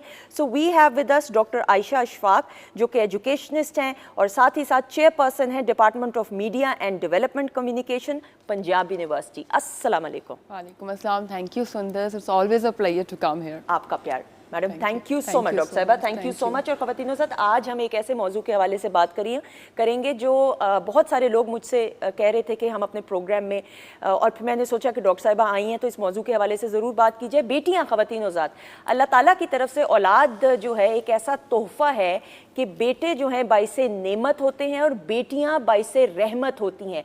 बेटियों के साथ एक ऐसा ताल्लुक़ कायम करना और उस ताल्लुक़ को वक्त के साथ साथ कैसे मजबूत किया जाए कि बच्चियां जो हैं अपने मेंटोर्स घर में ही, अपने वालिदैन में, अपने उस्ताद में तलाश करें, ना कि घर से बाहर माशरे में कहीं इधर उधर देख के मेंटोर्स की तलाश में जो हैं उन तमाम चीज़ों की तरफ चली जाएं जो उनकी शख्सियत पे मनफी असरात मुरतब कर सकती हैं। आज हम बच्चियों की तरबियत के हवाले से बिलखसूस बात करेंगे डॉक्टर साहिबा। और हम देखते हैं, जारी बात है, आप भी एक बेटी हैं, मैं अगर अपनी बात करूं तो जो मेरा कम्युनिकेशन मेरे माँ बाप के साथ और मेरे वालिद के साथ बिलखसूस रहा है, that has helped me a lot. तो आज ये बात करते हुए और पहला सवाल कि बेटियों के साथ जो ताल्लुक़ है उसको कैसे और ज़्यादा पुख्ता बनाया जा सकता है। थैंक यू सुंदर। मुझे लगता है आज के दौर में इसकी सबसे ज़्यादा ज़रूरत ट्रस्ट डेवलप करना ही है। मैं सिर्फ बेटी नहीं हूँ बल्कि एक बेटी की माँ भी हूँ। सो मुझे इस वक्त ये लगता है कि जो कुछ मैंने अपने घर में सीखा एज अ बेटी, वो उसको अब आजकल के दौर के मुताबिक मुझे एज अ माँ भी अडॉप्ट करना है। और उसमें अगर सबसे ज़्यादा इम्पॉर्टेंट कोई टॉप प्रायोरिटी है तो वो शायद अपनी बेटी के साथ एक ट्रस्ट का ताल्लुक जो है वो कायम करना है। ट्रस्ट का ताल्लुक सुंदर पता किस तरह डेवलप होता है, वो होता है आप अपने बच्चे को कितना कॉन्फिडेंस दे रहे हैं। और ये मुझे लगता है माँ बेटी का नहीं, ये माँ बेटा और बेटी कोई भी रिगार्डलेस एनी जेंडर, ये जो है ये ट्रस्ट का रिलेशन जो है वो डेवलप करना है। अब मसला ये है कि हमारी माँओं के पास तो टाइम होता था, मतलब मेरी माँ हाउसवाइफ थी, मेरे फादर जो थे वो बहुत बिजी होते थे, मगर उसके बावजूद उन लोगों ने हमारे साथ एक कम्युनिकेशन का ताल्लुक रखा हुआ था। अब आजकल की माँ के पास टाइम की कमी है, काम भी कर रही है, सोशल मीडिया भी है, घर भी चलाना है, लेकिन अगर उसके अंदर कहीं ना कहीं वो इस तरह का ताल्लुक अपनी बेटी के साथ या अपने बेटे के साथ बना ले कि वो आपके साथ बात कर सके, वो आपके साथ कम्युनिकेट कर सके, तो ट्रस्ट का ताल्लुक जो है वो आहिस्ता आहिस्ता आहिस्ता आहिस्ता खुद ही बनना शुरू हो जाता है। अगर मैं अपनी बेटी को कॉन्फिडेंस नहीं दूंगी ना कि आप बात करो मुझसे, तो वो ट्रस्ट, तो वो बात ही नहीं करना चाहेगी, या वो डरेगी, या उसको होगा कि पता नहीं मामा कैसे रिएक्ट करेंगी। तो वो बात करने से वो जो रिएक्शन है वो प्रेडिक्ट करने लग जाएगी कि यस मामा को ये चीज़ ठीक लगती है, ये गलत लगती है, इसको मुझे इस तरह करना है, because these are my boundaries. ठीक है। सो वो बाउंड्रीज ऑटोमेटिकली वो कम्युनिकेशन से जो है वो ट्रांसफ़र होती हैं, और वो नेचुरली, अननेचुरली, इंटेंडेड और अनइंटेंडेड फिर वो ट्रांसफर होने लग जाती है। बिल्कुल सही। डॉक्टर साहब, मैं ये ज़रूर बात करते हुए बिलखसूस जो ग्रोइंग एज होती है, जैसे फिजान मैं आपको भी इसमें शामिल करते हुए, जैसे जब बच्चे छोटे होते हैं, फर्स्ट क्लास में हो या 2 में हो, 3 में हो, तो वो तो चलो चलता है, छोटे बच्चे होते हैं। लेकिन जब बच्चे बच्चियाँ दोनों 8 से ऑनवर्ड्स मैट्रिक की तरफ जा रहे होते हैं, कॉलेज गोइंग, फिर एक नए अंदाज से वो दुनिया को देख रहे होते हैं, एक्सप्लोर करने की, और हम भी उस फेज से गुजरे, हमारा भी दिल, और हमें लगता था कि हमें सब कुछ आता है, और बाद में अंदाज़ा हुआ कि हमें तो कुछ भी नहीं आता, अभी तक नहीं आता, हमें अभी भी अपने माँ बाप की ज़रूरत होती है, मशवरों की।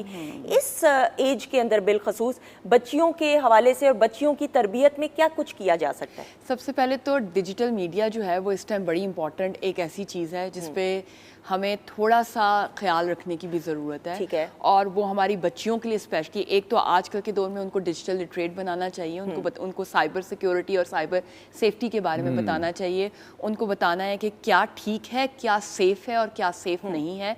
और आप अपने घर में जितना मर्जी महफूज और जो इन्वायरमेंट है वो क्रिएट कर लें, ट्रस्ट का रिलेशन जितना मर्जी क्रिएट कर लें, लेकिन अगर आप उनको डिजिटली तौर पर लिटरेट नहीं करेंगे तो आज के दौर में जो है वो तरबियत में कहीं ना कहीं कमी रह जाएगी। बिल्कुल सही। जिसमें आपने अपने पासवर्ड्स नहीं किसी को बताने, आपने अपनी तस्वीरें किस तरह लगानी है, आपने अपनी प्रोफाइल कितनी पब्लिक रखनी है, कितनी प्राइवेट रखनी है, आपने किससे बात करनी है, कितनी बात करनी है। बिकॉज ऑनेस्टली स्पीकिंग सुंदर, हमारी जिंदगियां इतनी मसरूफ हो गई हैं कि इस टाइम लोनलीनेस, एंजाइटी, डिप्रेशन बहुत बढ़ गया है, ज्यादा हो गए।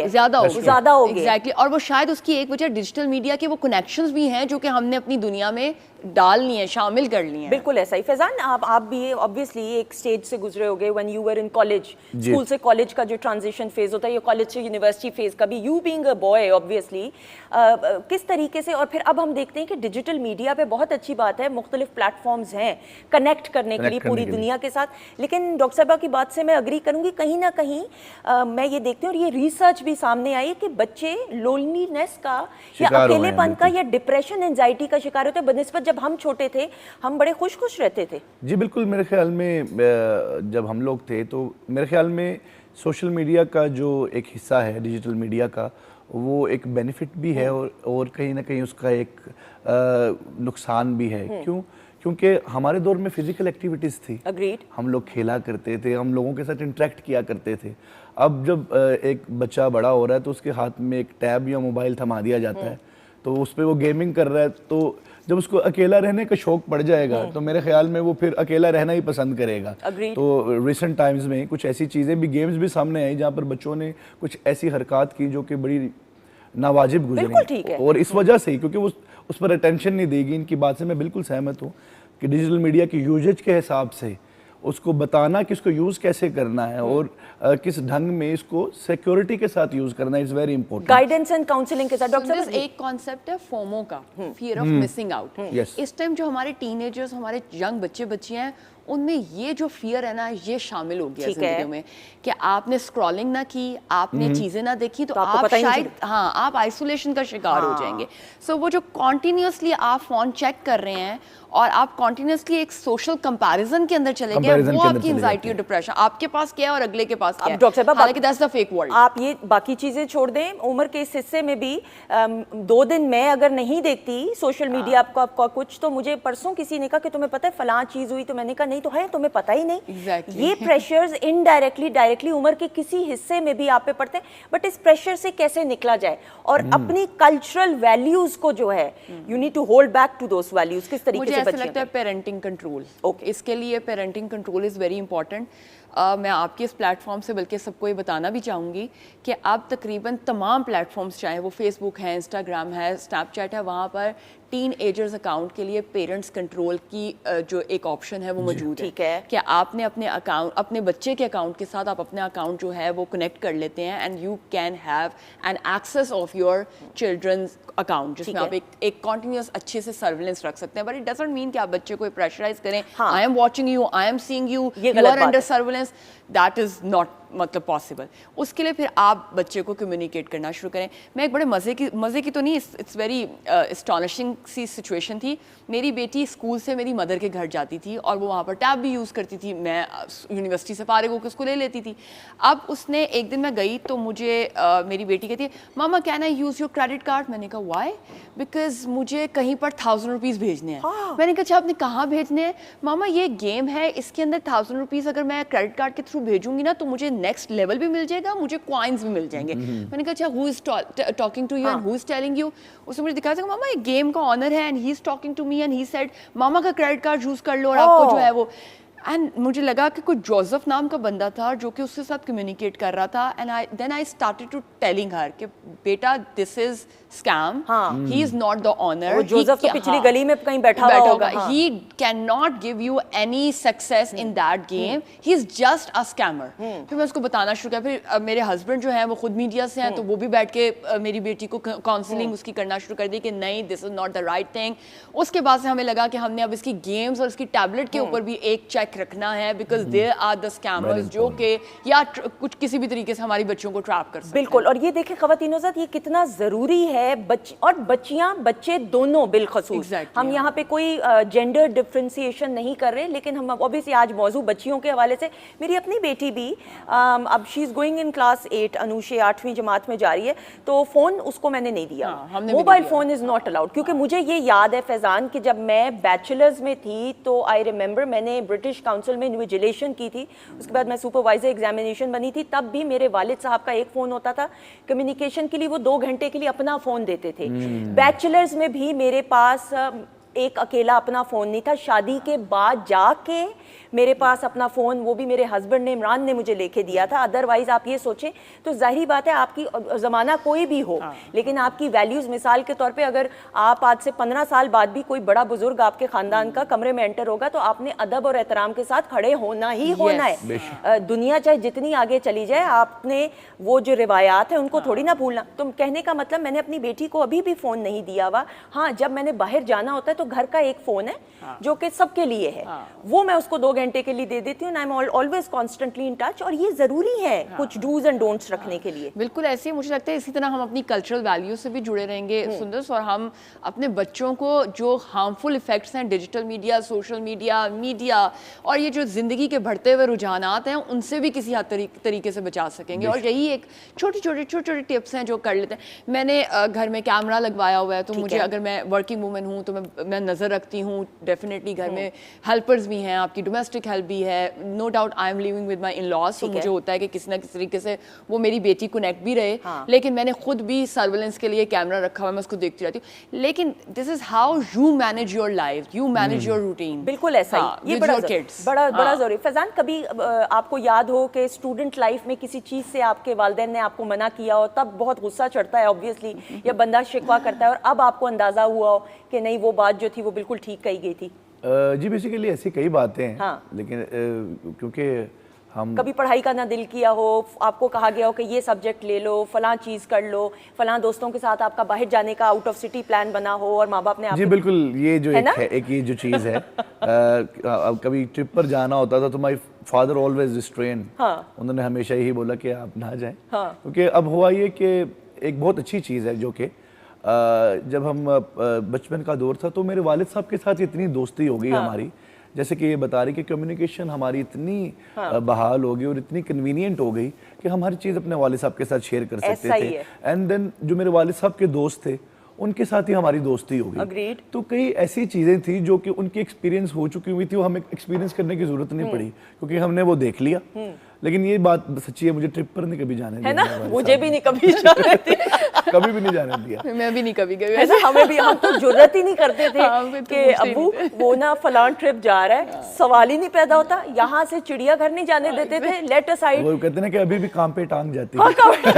नहीं, इट वाज ऑलवेज इट। लेकिन ख़वातीन हज़रत, कहने का मतलब ये कि ये वो तमाम बातें हैं कि एज अ चाइल्ड आप जब बच्चे होते हैं तो आपको तब समझ नहीं आती, जब आप खुद बड़े होते हैं और वो आपके बिल्कुल यहाँ सही औलाद था। पैदा होती है तब आपको अंदाजा होता है कि माँ बाप आपका कभी नुकसान नहीं चाहेंगे, बेशक। माँ बाप हमेशा आपका भला ही चाहेंगे। डॉक्टर साहब आपसे, और इसके बाद आपसे फिर हमने लाइव जी, जी, जी, बिल्कुल। गुजारिश करनी। डॉक्टर साहब आपसे ज़रूर ये भी बात करते हुए ना, बच्चियों में, क्योंकि आज का मौजू बेटियों के हवाले से है बिलखसूस, तो बेटियों में खुद एतमादी कैसे पैदा की जा सकती है, वो कॉन्फिडेंस कैसे पैदा किया जा सकता है कि वो प्रोफेशनल लाइफ में, पर्सनल लाइफ में एक्सेल करें। और आपका तो कम्युनिकेशन भी, you are the chairperson as well, इसलिए। अच्छा सुंदर, ये अभी फैजान बता रहे थे वालिद साहब के साथ ताल्लुक़ की बात।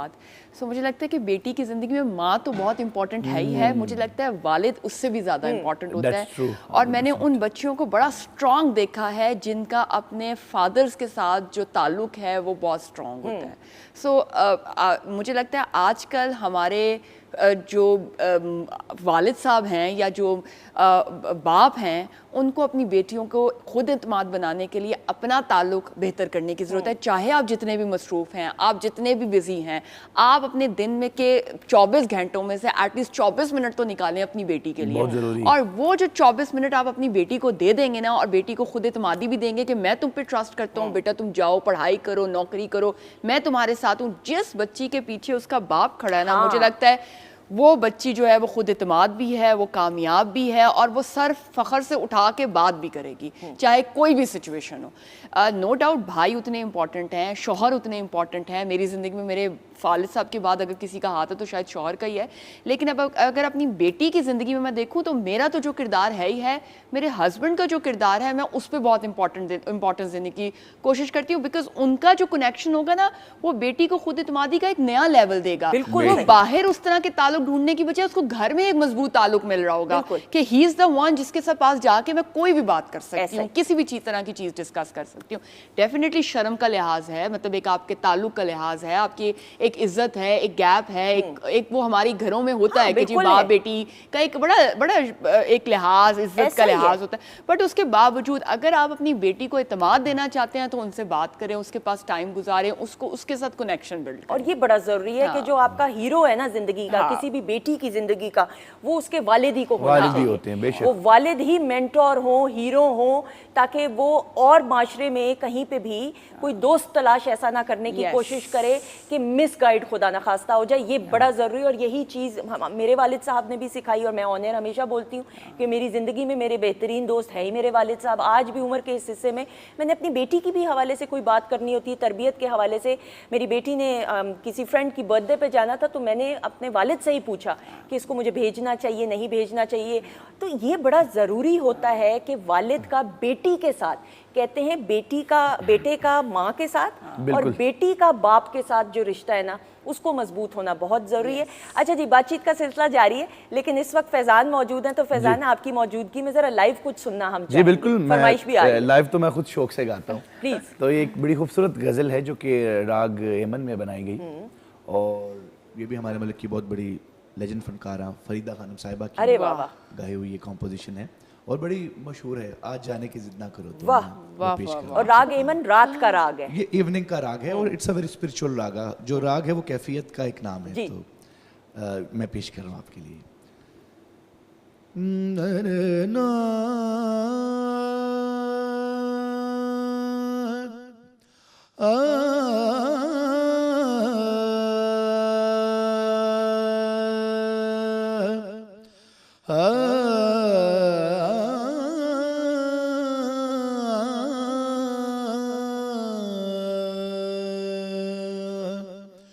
यूं ही पहलू में बैठे रहो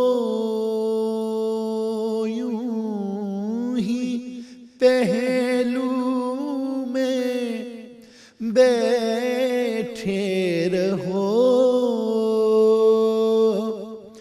आज जाने की जिद ना करो, आज जाने की जिद ना करो। हाय मर जाएंगे हम तो लुट जाएंगे, ऐसी बातें किया ना करो, आज जाने की जिद ना करो, ना करो, आज जाने की जिद ना करो। वक्त की कैद में जिंदगी है मगर चंद घड़ियां यही है जो आजाद है, इनको खोकर मेरी जाने जा उम्र भर ना तरसते रहो, आज जाने की जिद ना करो।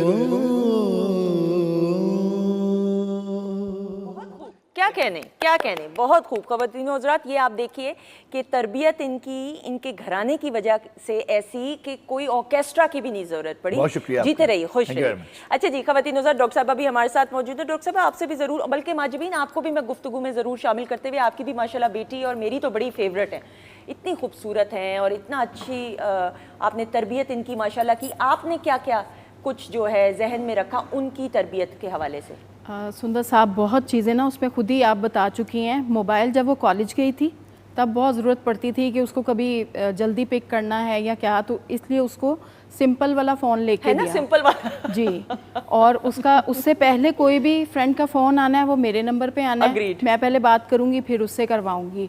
अच्छे बुरे की जो तमीज़ होती है ना वो माँ ही देती है। बाप ने तो ज़ाहिर है कमाना है, सारी उम्र घर से बाहर रहना है, तो तरबियत जो होती है वो माँ की होती है। और मैंने ये बचपन से यही सुना था कि अगर आपने किसी बच्ची का आप रिश्ता ले रहे हो तो पहले उसकी माँ को देखो। अग्रीड।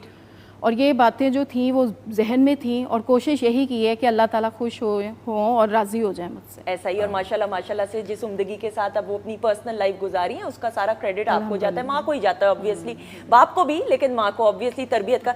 अच्छा डॉक्टर साहब, आपसे भी ज़रूर बात करते हुए, now you the chairperson of media department in Punjab university, जिस तरीके से यंगस्टर्स के साथ आपका एक इंटरेक्शन है उसको भी बयान करते हुए, और बिलखसूस बच्चियाँ जो हैं वो मुझे ऐसा ज़ाती तौर पर लगता है, मेरी इस्लाह कीजिएगा, मुझे ज़्यादा इंथुजियास्टिक लगती है किसी भी शोबे में।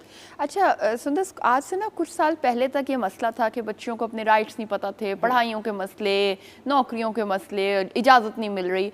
अब वो इश्यूज़ किसी हद तक बड़े शहरों में एड्रेस हो गए हैं। अब बच्चियों को पता है कि उन्होंने अच्छी तालीम हासिल करनी है, बच्चियों को पता है कि तालीम हासिल करने के बाद डिग्री ज़ाया नहीं करनी। अब मसाइल हैं बच्चियों के और तरह के, जिसके अंदर कौन सा शोबा उनके लिए इम्पॉर्टेंट है कि और उनको कौन सी डिग्री हासिल करनी चाहिए, उसके बाद डिग्री हासिल करने के बाद उनको कहाँ नौकरी करनी चाहिए, नौकरी करने के बाद के जो मसाइल हैं उनको कैसे टैकल करना है, जो सोसाइटल प्रेशर है, एंजाइटी, डिप्रेशन, सोशल कंपैरिजन, किसके पास क्या चीज़ बेहतर है, इस तरह की चीज़ों को टैकल करने की ज़रूरत है। कुछ बच्चियों की नफसियाती मसाइल हैं जिनको एड्रेस करने की ज़रूरत है। तो हमारे पास चूँकि बच्चियाँ बहुत ज़्यादा तादाद में एडमिशन लेती हैं, बल्कि पंजाब यूनिवर्सिटी में बच्चियों की रेशो अब ज़्यादा है बच्चों की निस्बत, स्पेशली मीडिया डिपार्टमेंट के अंदर, वरना कभी हमारे ज़माने में मीडिया डिपार्टमेंट में बच्चों की तादाद ज़्यादा होती थी, लड़कों की और लड़कियों की कम होती थी, मगर अब बिल्कुल रिवर्स हो गया।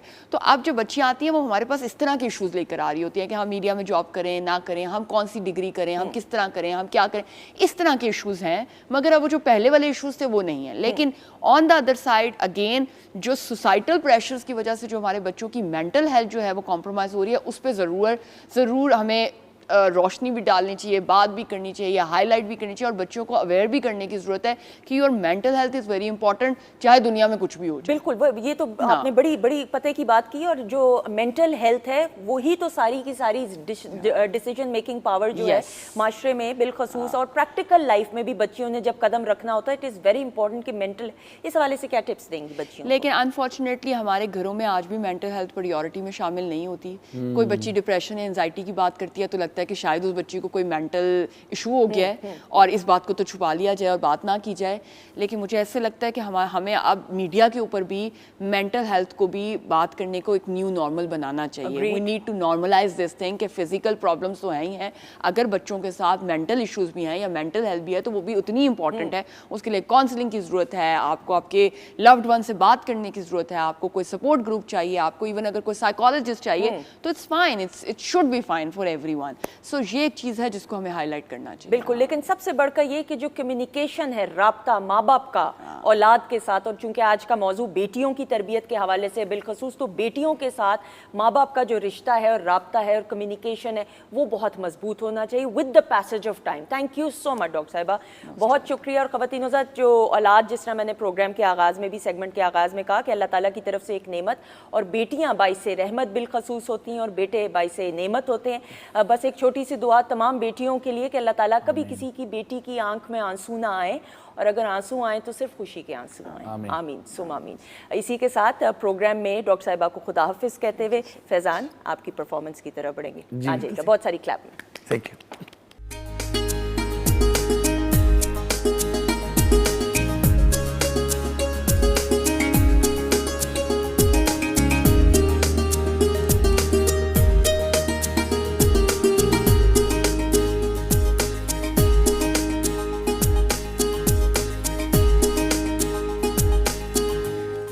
जी ख़वातीन हज़रात, हम आपको खुश आमदीद कहते हैं। वीकेंड एट होम की लाइव प्रोग्रामिंग अल्हम्दुलिल्लाह Pakistan television network Lahore centre से आप बराह रास्त देख रहे हैं। प्रोग्राम के आगाज़ से किचन सेगमेंट में शेफ़ माजिबीन मौजूद हैं, और प्रोग्राम के आगाज़ से और हम प्रेजेंटेशन की तरफ भी और अभी रेसिपी की तरफ भी इसी सेगमेंट में जल्दी से बढ़ेंगे। लेकिन ख़वातीन हज़रात, ये भी बताते हुए कि प्रोग्राम के आगाज़ से हमारे साथ फैज़ान अली खान भी मौजूद हैं, शाम 84 के ख़ानदान के चश्मो चिराग, और इनसे लाइव परफॉर्मेंस की भी हमने दरख्वास्त की, और इस सेगमेंट में भी हम ज़रूर चाहेंगे कि राग एमन या राग दरबारी में कुछ ज़रूर पेश किया जाए। लेकिन ब्रेक के बाद हमें ज्वाइन किया है वीकेंड एट होम की फैमिली मेंबर, और ये वो आपकी फैमिली मेंबर हैं और बन चुकी हैं जो आपको वो टिप्स बता सकती हैं, इजी एंड क्विक टिप्स, कि किस तरीके से अपने बजट में रह के बिलखसूस आप अपने घर को मज़ीद खूबसूरत बना सकते हैं, उसका डेकोर कैसे कर सकते हैं। सो हमारे साथ मौजूद हैं होम डेकोर सेगमेंट में सहर फैज़ कुरैशी। अस्सलाम वालेकुम। वालेकुम अस्सलाम, thank you again for having me. आपका बहुत शुक्रिया। You are looking beautiful as usual. ये बात मैंने कहनी थी, बहुत शुक्रिया, थैंक यू सो मच। और सहर, ये ज़रूर बात करते हुए कि आज का जो टॉपिक है हम सब कहीं ना कहीं इसलिए कनेक्ट करेंगे कि बच्चों के कमरे और बच्चों का जो पोर्शन होता है घर में, उसको बताते हुए मैं आज जब हमारा शो स्टार्ट हुआ मैं एग्जैक्टली यही सोच रही थी कि today's segment is really very important for me as well, क्योंकि बच्चे जो हैं वो घर का ना सबसे इम्पॉर्टेंट पार्ट है। हम जब डेकोरेशंस की बात कर रहे होते हैं तो सब चीज़ें सोचने की होती हैं, लेकिन उसमें जो सबसे इम्पॉर्टेंट बात है ना वो बच्चों की है, क्योंकि कहने को दे आर बच्चे, मगर ना उनकी एक अपनी दुनिया है, एंड वो दुनिया बहुत बड़ी है। They have a lot of dreams, and जब हम कह रहे हैं ना कि ड्रीम्स और उनकी दुनिया बड़ी है, तो वो एक तख़य्युलाती दुनिया भी है। They start thinking and they start creating things in their head. तो जो उनके रूम्स हैं और जो उनके एरियाज़ हैं, जो प्ले एरिया है या स्लीपिंग रूम है, वो भी हम टॉपिक जब स्टार्ट करेंगे तो वो बहुत इंपॉर्टेंट है। बिल्कुल ठीक। अच्छा जी सहर, मैं आपको इंटरप्ट नहीं इस सेगमेंट में करना चाहूँगी क्योंकि बच्चों के सेगमेंट बिलखसूस जब बच्चों की बात आती है ना, तो हर कोई ना चीज़ें नोट करना चाह रहा होता है, तो मैं चाहती हूँ विदाउट इंटरप्शन यू स्टार्ट जी। एक्चुअली बच्चों का जो रूम आपने डिज़ाइन करना है, उसमें हम सबसे पहले जब सोचेंगे तो हम कहेंगे अच्छा जी ये कलर हो जाए, ये चीज़ ऐसी हो जाए, जबकि दिस इज़ वेरी टेक्निकल। आपके पूरे घर में हमने जो भी रूम्स डिज़ाइन करने होते हैं उसमें सबसे टेक्निकल रूम होता है बच्चों का कमरा। उसमें कुछ ऐसे पॉइंट्स हैं विच आर क्लियर डूज़ जो आपने करने हैं और कुछ क्लियर डोंट्स जो आपने नहीं करने। जो डूज़ हैं उसमें सुंदर देखिए सबसे पहले आता है कि डू प्रायोरिटाइज ग्रोथ फैक्टर। मैं भी आपको इसको एलैबोरेट करके बताती हूँ। डू प्रायोरिटाइज जोनिंग जो आपके रूम के अंदर है। Do prioritise durable materials. Durable material से मुराद ड्यूरेबल मटेरियल वो वाला मटेरियल हम इस्तेमाल करेंगे जो देरपा है। पेंट वॉशेबल पेंट हो जाए, ठीक। रग वॉशेबल रग हो जाए, ये अभी हम आगे तफसील से बात करेंगे। थर्ड पॉइंट मैंने आपको बताया, अच्छा पहले हमने बताया ग्रोथ होनी चाहिए, उसके अंदर आपके बच्चे के लिए आपकी जोनिंग होनी चाहिए, उसके अंदर आपका ड्यूरेबल मटेरियल होना चाहिए, उसके अंदर आपको लाइटिंग को बहुत प्रायोरिटाइज़ करना है, और जो एक चीज़ आपने बहुत ज़्यादा प्रायोरिटाइज़ करनी है वो है जिसमें आपने बच्चों को इन्वॉल्व करना है। ठीक है। अगर आप सारा कुछ खुद कर देंगे और बच्चों को इन्वॉल्व नहीं करेंगे तो वो ओनरशिप नहीं आएगी। सो उसको कैसे हमने इन्वॉल्व करना है वो भी मैं आपको बताती हूँ। And lastly and not least is prioritise safety. जब आपने रूम बनाना है तो उसमें जो सबसे इंपॉर्टेंट फैक्टर है बच्चों का, जो मैंने आपको बताया एक टेक्निकल पॉइंट है, दैट इज़ सेफ्टी, कि बच्चों का रूम का सेफ होना बहुत ज़रूरी है। ये आपके 6-7 पॉइंट्स हैं जो डूज़ हैं, जो आपने जब स्टार्ट करना है डिकोर, उसमें आपने जहन में रखना है। फिर कुछ डोंट्स भी हैं जिनको मैं कहूँगी डोंट डू दैट। उसमें सबसे पहले लोग सोचते हैं हम कार थीम वाला रूम डिज़ाइन करेंगे, हम बारबी डॉल वाला थीम रूम डिज़ाइन करेंगे। Don't do that. दिल करता है ना। अच्छा नहीं, आपने पूरे रूम को एक इंटायर थीम नहीं दे देना। आप ये कर सकते हैं कि एक प्लश टॉय, अगर बच्चा कहता है ना मैंने टॉय स्टोरी करनी है, तो प्लश टॉयज़ रख दें। वो मैं आपको फैक्टर बताती हूँ क्यों आगे जाके हमें ज़रूरी होता है। आपने जो फ्लोर है उसको पूरा क्राउडेड नहीं कर देना। ठीक है। Don't use the whole floor. ठीक है, आपके पास वर्टिकल वॉल्स हैं, don't ignore the vertical walls. ठीक। अच्छा, उसके अलावा डोंट मिस द अक्यूस्टिक्स। बच्चों के रूम में ना शोर बड़ा होता है, तो कुछ ऐसे मटेरियल्स हैं जिनको आप यूज़ करते हैं तो वो उस नॉइज़ को एब्जॉर्ब करते हैं। वो नॉइज़ इको नहीं करेगा, वो रिफ्लेक्ट बैक नहीं करेगा।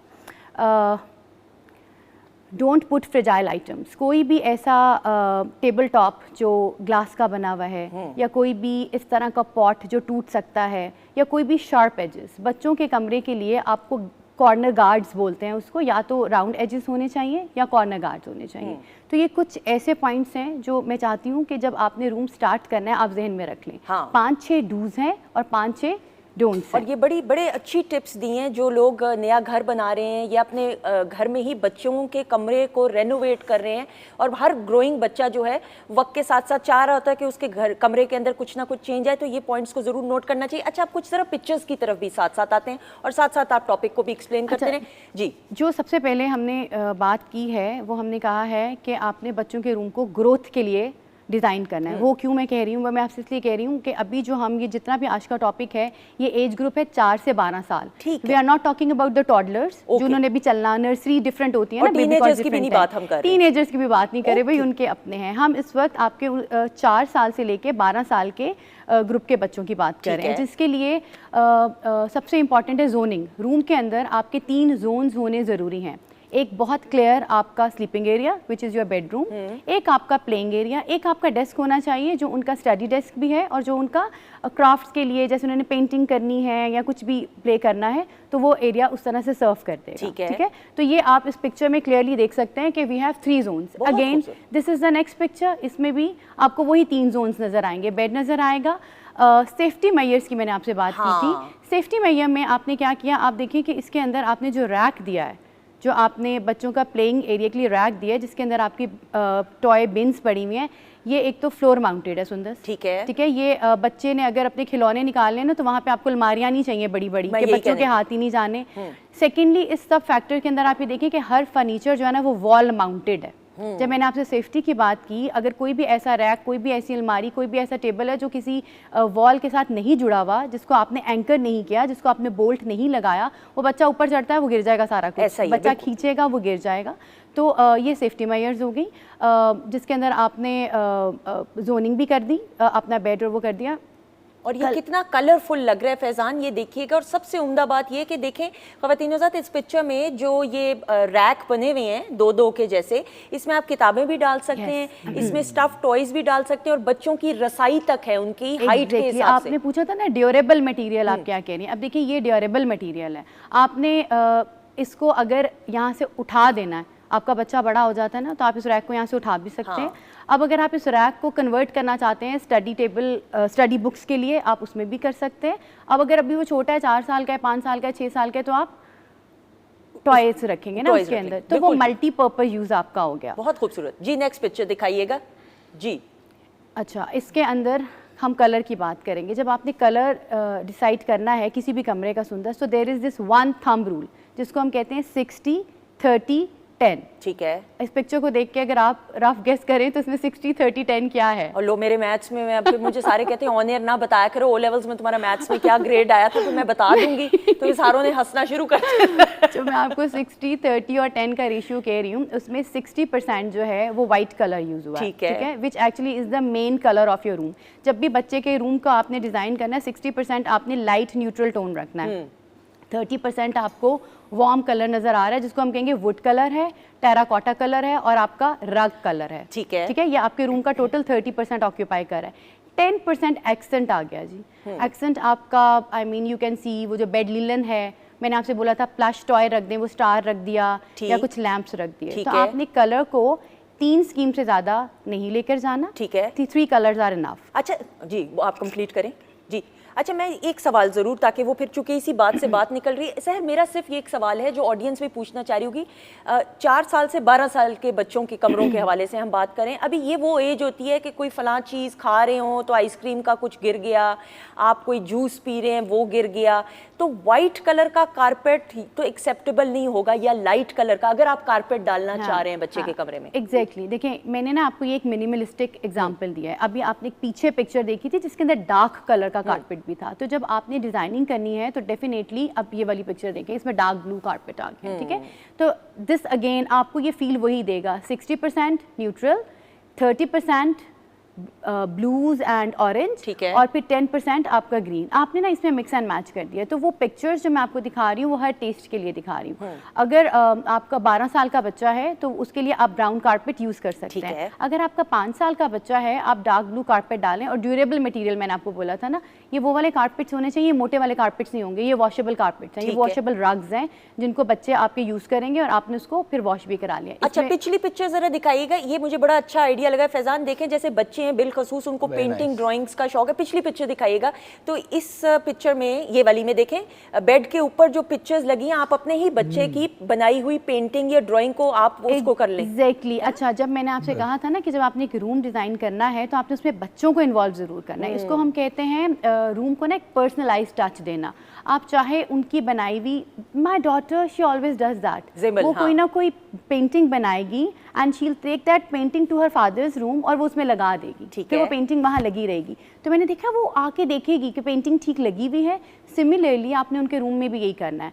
गिव अ वॉल जहाँ पे आइदर आप उनकी ग्रोइंग पिक्चर्स लगा दें, बच्चों की एक गैलरी वॉल बना दें, अदरवाइज डू दिस, आप उनको एक जगह दें जहाँ पे वो अपने आर्ट की वॉल क्रिएट करें। और इस तरह से एक तो उनका पर्सनलाइज टच आ जाएगा, दूसरा ऑनरशिप आ जाएगी। वेरी वेल सेड, बिल्कुल जी। नेक्स्ट पिक्चर दिखाएगा, बहुत खूबसूरत जी। अच्छा जी। अच्छा, अब ये वाला रूम, फिर जोनिंग 3 तरह से है। बेड एरिया है, स्टडी डेस्क एरिया है, और नीचे देखें हमने फ्लोर को ओवरक्राउड नहीं किया। हमने फ्लोर पे प्रॉपर स्पेस दिया, बल्कि वो उसकी मामा ने बाद में ना ये भी रखा था कोई म्यूजिक वाला पियानो टाइप। अब आप कारपेट की बात करी थी, आप देखें यहाँ पे जो आपका रग है वो आपने कार्टून्स वाला दे दिया, उन्होंने उसके ऊपर फर्दर कोई बच्चों की जंपिंग के लिए एरिया भी रखना था, वो भी रख लिया। तो दिस डिपेंड्स ऑन यू, लेकिन आपने कलर स्कीम्स को बैलेंस करना है, बहुत ज़्यादा ओवर कलर नहीं करना। Lighting is very important. अच्छा, मैं लाइटिंग ही की देखें, जहन में मेरे सवाल आ रहा था। अक्सर कहते हैं कि सफ़ेद लाइट कमरे में होनी चाहिए, अगर बच्चों ने उसी कमरे में भी पढ़ना है, स्टडी रूम नहीं है फॉर एग्जांपल, तो उधर ही पढ़ना है, तो सफ़ेद light, white light is good या yellow light is also good पढ़ने के लिए? लाइटिंग 3 तरह की बच्चों के, क्योंकि मैंने कहा थोड़ा सा टेक्निकली आपने इस बात को अंडरस्टैंड करना है। एक लाइटिंग होगी आपकी जिसको हम कहेंगे सीलिंग लाइट। ठीक है, जिस तरह आपकी सीलिंग से अंदर सारी लाइट्स लग जाएंगी। दूसरी लाइटिंग होगी जिसको हम कहेंगे टास्क लाइटिंग। ठीक है, और तीसरी लास्ट लाइट होगी जिसको हम कहेंगे सॉफ्ट लाइटिंग। सबसे पहले मैंने आपको बोला सीलिंग लाइट। ठीक है, सीलिंग के अंदर जो आप लाइट लगाने जा रहे हैं वो वाली लाइट वो होगी जिसको आप, बच्चे ने जब खेलना है या बच्चे जाग रहे हैं, व्हाटएवर दे आर डूइंग, आप उसको ऑन रखेंगे। उसके साथ आप एक टास्क लाइट ऐड कर देंगे। जब बच्चे ने स्टडी करनी है तो आपकी सीलिंग लाइट जल रही है। ठीक है, this could be a combination of yellow warm light towards the white light. ठीक है, इन दोनों में से कोई भी हो सकता है। वो उनके कुछ पॉइंट्स होते हैं, वो जब आप करेंगे तो वो उसको लगा लेंगे। जब आपकी टास्क लाइट आ गई तो फिर वो टास्क लाइट आप स्पेशली बच्चों के लिए वो वाली बाय करेंगे जो उनकी स्टडी के लिए। वो टास्क लाइट ही आपके स्टडी डेस्क के ऊपर फिक्स हो जाएगी and they will use the task light, वो जब आप मार्केट से बाय करेंगे तो आप उनको बताएंगे। I am not gonna say you कि ये 3300 वाली ले ले या 2400, लेकिन नहीं, I am not talking about price. ये लाइट के ना पॉइंट्स होते हैं कि कहाँ पे आपको उसको वार्मथ उसकी सेट होती है इन एम्पेयर्स के। मुझे आ गई समझ, नहीं वो मुझे इंटेंसिटी ना उसकी वो मुझे आ गई। लेकिन सादा जबान में ये समझते हुए कि व्हाइट लाइट ज्यादा बेहतर है या येलो लाइट सही है? Combination of both, combination of both. जब आप उसको स्टडी करा रहे हैं, मैंने आपको बताया कि आपकी सीलिंग के अंदर लाइट चलेगी, जो टास्क लाइट है उसको आप एडजस्ट करेंगे अकॉर्डिंगली। आपके बच्चे के राइट साइड से लिख रहा है या लेफ्ट साइड से लिख रहा है या रीडिंग कर रहा है या सामने से देख रहा है, तो वो आप अपनी जो टास्क लाइट है वो एडजस्टेबल होती है। बिल्कुल तो वो बच्चे के मुताबिक हम उसको एडजस्ट करेंगे। बिल्कुल सही। One quick last question, lamps, table lamps होने चाहिए बच्चों के? टास्क लैंप के अंदर task light is table lamp as well ना। आप उसको वॉल माउंटेड टास्क लाइट दे दो या आप उसका लैंप दे दो, उसने सेम काम करना है। ठीक है। Lastly is the soft lighting. Soft lighting वो वाली लाइट है जो आपके बच्चों को सोते हुए आप यूज़ करेंगे, या आपको पता है 2 घंटे पहले जो है बच्चों को आप थोड़ा सा वीन डाउन कराना शुरू कर देते हैं ना, कि वो जितना ओवर एक्टिव हुए होते हैं तो वो हो जाए, तो आप फिर सॉफ्ट लाइटिंग यूज़ करते हैं। बेस्ट चीज़ इन तीनों चीज़ों के साथ डिमर्स ऐड कर लें। आपने रूम के अंदर डिमर्स यूज़ किए होंगे, आप उसको इंटेंसिटी को बढ़ा देते हैं, कम कर देते हैं, तो वो पूरा एक ड्रामा, इम्पैक्ट और यूज़, तीनों चीज़ों से आपका फुलफिल हो जाए। बिल्कुल। और बच्चे भी फैसिनेट होते हैं ख़वातीन हज़रात, अगर इस तरह की छोटी छोटी सी चीज़ें आप डाल देंगे, एक्सेसरीज बिलखसूस, तो बच्चे भी अपने कमरे के साथ वो ओनरशिप डेवलप कर लेते हैं कि फिर उस बच्चे का दिल करता है कि कमरे में खेले भी, दोस्तों को भी इन्वाइट करें, which is a very healthy thing. Thank you so much सहर, बहुत शुक्रिया। फैज़ान आपका भी बहुत बहुत शुक्रिया, thank you so much. Mahjabeen आपका भी शुक्रिया। ज़रा क्लोजअप दिखा दें माजबीन ने जो प्रेजेंट किया है किचन में, उसका अगर एक शॉट जल्दी से दिखा दें। Thank you so much. दोबारा से बताते हुए आज हमने क्या बनाया माजबीन? हमने चिकन अचारी बनाया और मैंगो ट्राइफल बनाया, उसके साथ एक मैंने सैलेड बना दिया। एक्सीलेंट। और कितनी देर हमने ट्राइफल को जो है फ्रिज में रखा? तकरीबन मैंने 1 घंटा रखा है इसको। Okay, very nice. और ये सेटल डाउन, ऊपर जेली लगाई है, मैं दूर से देखी। जेली है, मैंगो के चंक्स हैं और क्रीम है थोड़ी। Excellent excellent. और इसके बाद सिर्फ आप जिम करेंगे 2 घंटा या 3 घंटा नहीं, ज़रूरी है ख़वातीन हज़रात, एक ज़िंदगी है, अल्लाह ताला ने इतनी नेमतों से हमें नवाजा है, तो अपने रब का शुक्र अदा कीजिए हर नेमत के लिए और अपनी ज़िंदगी को भरपूर तरीके से अपनों के साथ एंजॉय कीजिए। ख़वातीन हज़रात, हमारी तरफ से खुदा हाफ़िज़। अगर ज़िंदगी रही और अल्लाह का हुक्म हुआ तो इंशाल्लाह कल के प्रोग्राम में आपसे ज़रूर मुलाकात होगी। अपने रब की दी गई नेमतों, रहमतों, बरकतों का हर लम्हा, हर घड़ी शुक्र अदा करके ज़िंदगी गुजारिए, क्योंकि मेरे रब को शुक्रगुजारी पसंद है। हमारी तरफ से खुदा हाफ़िज़। जाने से पहले जी, फैज़ान की आवाज़ में और फैज़ान की ग्रैंड परफॉर्मेंस आ जाएगा बहुत सारी क्लैप में। Thank you.